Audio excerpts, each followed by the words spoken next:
A quick channel note before we start. You may use the timestamp in the description to skip ahead to the main presentation if you wish. We are working on setting up a virtual silver meetup on the interwebs for as soon as we may.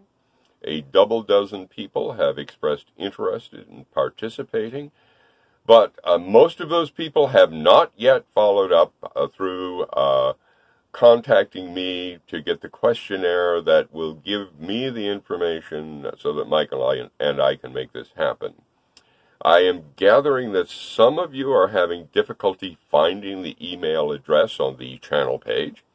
Therefore, it is being shown on the screen now somewhere. Stop the video, copy it down, send me an email if you want to join the hangout with a bunch of other silver practitioners and put faces and names to the comments. I am aiming for before Christmas, if possible.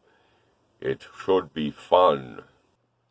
Let all your lying be such as shall best like yourself, ever considering out of what fight your enemy chargeth you. But be sure to keep your distance, so that neither head, arms, hands, body, nor legs be within his reach, but that he must first of necessity put in his foot or feet, at which time you have the choice of 3 actions by the which you may endanger him and go free yourself. The first is to strike or thrust at him at that instant when he have gained you the place by his coming in. The second is to ward, and after strike or thrust from that, remembering your governors. The third is to slip a little back, and to strike or thrust after him. From Chapter 2 of George Silver's Brief Instructions upon My Paradoxes of Defense.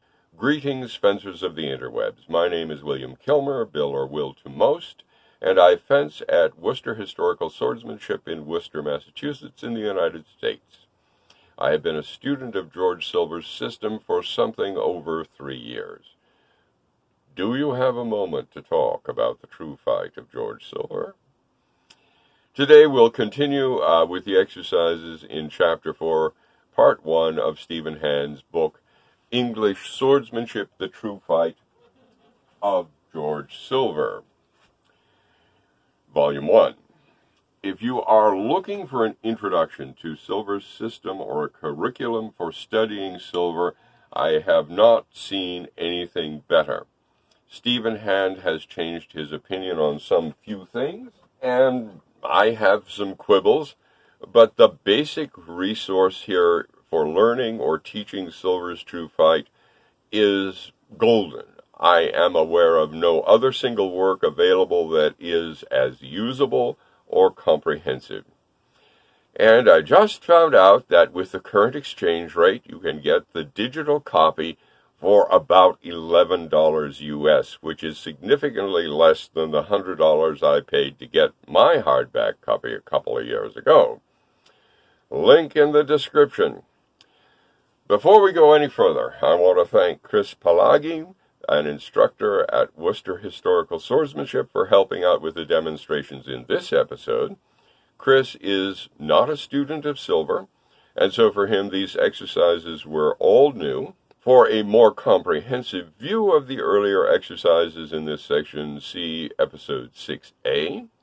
For a detailed view of how Silver structures the fight, see Episode 1. For an exposition of Silver's fights and lyings, see Episode 2. This will help you with a lot of the vocabulary we use. And now, we begin the new material with Exercise 6, the patient agent's response to a thrust when lying in open fight. The agent should attack with a thrust, either from stoccata or passata wards. The patient agent should slip back and countercut to the arm as shown.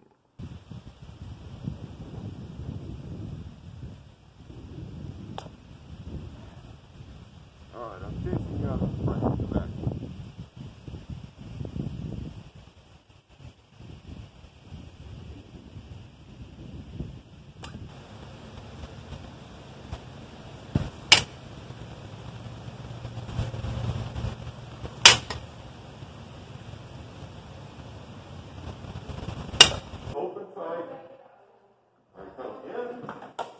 If men fight both upon open fight, he that first breaketh his distance, if he attempt to strike at the other's head, shall be surely stricken on the head himself, if the patient agent strike thereat in his coming in. And slip a little back withal, for that sliding back maketh an indirection whereby your blow crosseth his head, and maketh a true ward for your own. This will that be because of his length of time in his coming in. From Brief Instructions upon My Paradoxes of Defense, George Silver. Stephen Hand regards the vertical or near vertical blow to be the most opportune for the patient agent to learn and to deploy one of Silver's few one-time counters. Exercise 7. The agent should attack with a vertical blow, and the patient agent should slip back and left, counter-cutting to the agent's head or arm as shown. Once again, quoting from Stephen's text, the side of the head is a very vulnerable target, and some may wish to avoid striking it. In this case, an alternative countercut may be made to the agent's arm. I personally find this one-time counter of Silver's to be a tricksy piece of timing, much more difficult in free play than the countercut to the arm when the agent is lying spent. Of course, if the cut falls short, the patient can follow up easily with a thrust to the face or the throat, but the timing of the interception is difficult, at least for me. Personally, I regard this as a pretty advanced technique, and I believe that an instructor might be forgiven for saving it for later in the curriculum. The patient can deal with a vertical blow, that is a cut number 7, by slipping and counter-cutting at the agent's arm when the blow is spent, just as they would have in earlier exercises with a cut number 1 or a cut number 2, pretty safely, for a long time before attempting this one-time counter. Your mileage may vary. That being said, Ked Monshine, when we were taping episode 6A at the Worcester Fencing Club, found the slip and counter cut to the spent arm of the agent frustrating and wanted to immediately jump ahead to the one-time counter. But then Ken is a much better fencer than I am. The agent should attack from open fight with any of the cuts shown above. The patient agent should slip back and left, counter-cutting appropriately. Now we proceed to the question of cuts to the legs. Here again I'll quote from English Swordsmanship. Attacks to the legs are not a part of Silver's true fight because, as Silver states, to strike beneath the waist or at the legs is a great disadvantage because the course of the blow to the legs is too far, and thereby the head, face, and body is discovered. In Brief Instructions, Silver is more specific. If he strike or thrust at your legs or lower part out of any fight, then you may strike or thrust at his arm or upper part, for then he putteth them in the place, gaining you the place whereby you may strike home upon him, and he cannot reach you. This principle, that an attack to the lower body can be defeated by a counterattack to the upper body, is present in every fencing system I am aware of. It is based on simple geometry. In normal fighting stance, the distance to an opponent's upper body is less than the distance to their lower body. If the agent attacks the legs, the patient agent should simply slip back the front leg and cut at whatever part of the agent presents itself. This may be the arm, the head, or the body. So, exercise 9. The agent should launch an attack at the legs. The patient agent should respond with a cut to the head or arm as shown. Stephen notes that silver has other defenses for the leg that are dealt with later in Stephen's book, but this is the old reliable. I confess these days I am always surprised when somebody attacks my legs, despite my having an uncommon amount of them. Just over a year ago at Iron Gate, a fencer I had never met before tried an attack to my legs below the knee. I was so shocked that while I made my slip, I completely forgot to hit him on the head. But I said to myself, he was foolish enough to try it once, and even though he did not hit, since he got out safely, I bet he'll try it again. And he did. Next phrase. Slip. Bimbola. Don't do that. Exercise 10. The agent should adopt any ward and make an attack to any target in a true or false time. The patient agent in open fight should respond with the appropriate countercut.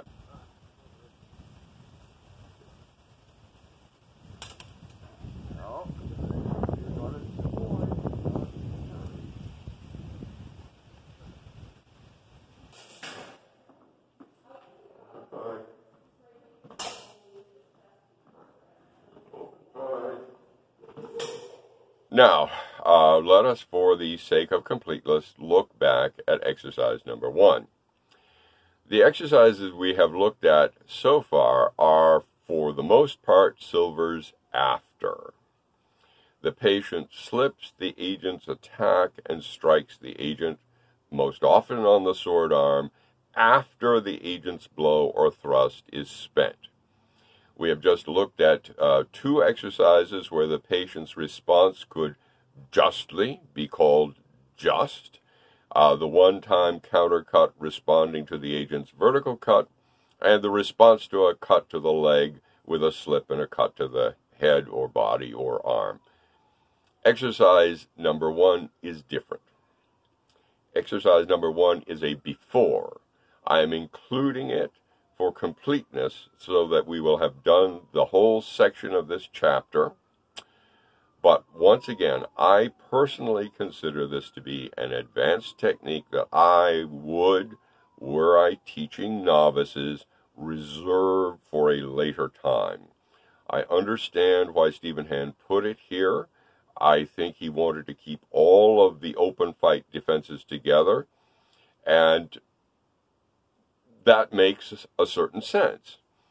But if I were instructing a class of new students, especially people who had not fenced before, I think I would hold exercise 1 and probably exercise 7 for when the students had developed their judgment through more experience.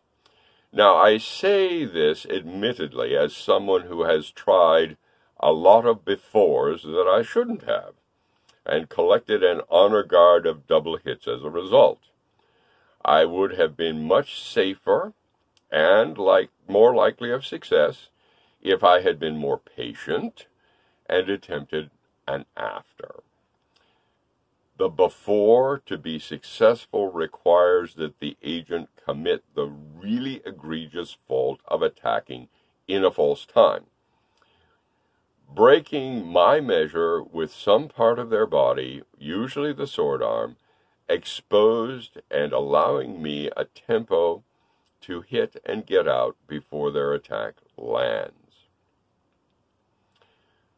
This is a lot more dangerous than hitting them when they are lying spent. Of course, it's very efficient if you can end the phrase and take the point before the agent has properly completed their first tempo. It is very demoralizing for them, assuming you escape the double. And the thing about befores, in my experience, is that it is very easy to look too hard for that false time and to see them where they don't really exist or where they don't really offer a good opportunity. At least this is true for me. So, exercise 1. Against an attack in a false time, the patient agent should counterattack as shown. Once again, quoting from Stephen's book, if the agent attacks in a false time and offers a target before creating a threat, then he may be attacked in the time of the hand as soon as any part of his body is within distance. Such an attack is unlikely to be able to be used against a competent opponent, but is useful to know as not all opponents will be competent, and even competent fencers sometimes make mistakes. This counterattack is also an exception to the rule that one must move when attacked. This is because an attack in a false time does not create a threat that one must move away from. Any movement should be made after the counterattack has landed. From English Swordsmanship, Volume 1. So, as I have said earlier, I love English Swordsmanship, Volume 1. I think it's a wonderful book. I highly recommend it, especially right now when the exchange rate gives you the chance to get a digital copy for basically $11 US. I find the general layout of the curriculum to be sensible and logical. I think the introduction of open fight as an engaging guard and the slip, that is the void, as a basic defense are absolutely correct and true to Silver's intention. In fact, Ken and I had some words on this account when we were making the footage that is used in episode 6A. Ken is adamantly of the opinion that the most secure response to being attacked is to parry and riposte. In Silver's terms, to ward and strike. And that, therefore, parry riposte should have instructional primacy.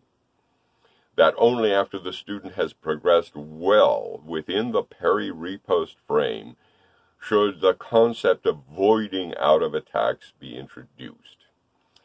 My view, and I think Silver's, is that there is no more secure place to be when an attack against you lands than not there. The combatant always has the option to ward, but it should not in all situations be the first option. Silver expands the vocabulary of choices open to the combatant, and by doing so creates opportunities to successfully offend your opponent which would not otherwise exist. Or so it seems to me. So I hope you had as much fun with this as Michael and I did making it. Thank you again to Chris Pelagi for his help with the demonstrations. Chris is a really clean fencer and a very adaptable demonstration partner, though please don't tell him I said so. Thank you again also to Ken Monshine for the use of class time for Michael's and my YouTube project. If you found this entertaining and instructive, let me know, and we may try to do another section from English Swordsmanship soon. Like, comment, subscribe, hit the bell, send me an email if you're interested in the virtual Silver meetup. See you on the flip side. This is the usual disclaimer. As most of you know, I've been studying the true fight of George Silver for about 3.5 years now. I am not an expert.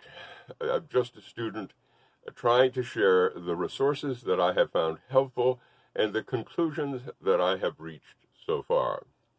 I rely heavily upon the expertise of those who have gone before, and I intend to credit their works and opinions whenever I reference them. If I have failed to do so, or you feel that I have misrepresented or misattributed your reviews, or failed to state that a certain erroneous view is entirely my own, please let me know in the comments or privately, and I will endeavor to make corrections and amends in a subsequent video. All errors are, of course, entirely my own. Like, comment, subscribe, We'll see you on the flip side.